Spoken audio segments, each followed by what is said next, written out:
our bimaterial strip, we are using some Reynolds wrap aluminum and some normal printer paper.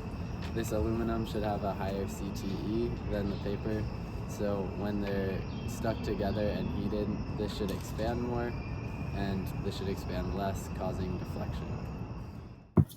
For our first attempt, we used actually a heavier cardstock paper in the aluminum foil, but we saw very little deflection. For our second attempt, we used regular printer paper and foil, and we were able to see a lot of deflection, but we had made our strip too short to reach 6 inches of deflection. For our third attempt, we used a thinner and longer piece of paper and foil, and we saw a good amount of deflection, but not quite at the 6 inches yet, so we had to try a couple other techniques.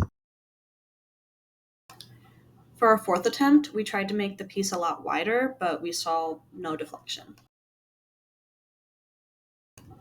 We finally had success on our fifth attempt, where we used pretty similar strip to the third attempt, but we tried to heat it in a different way.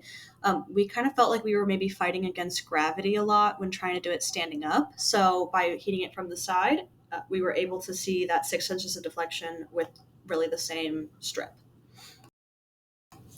So just to give a brief overview on the MSE behind this. So the deflection that we saw was occurring due to a mismatch in coefficients of thermal expansion, or CTE, between the aluminum and the paper. We were able to prove our original hypothesis that the aluminum had a higher CTE since it expanded more than the paper did, and it was on the outer side of that deflection. And then the paper was actually under tension due to this aluminum expanding.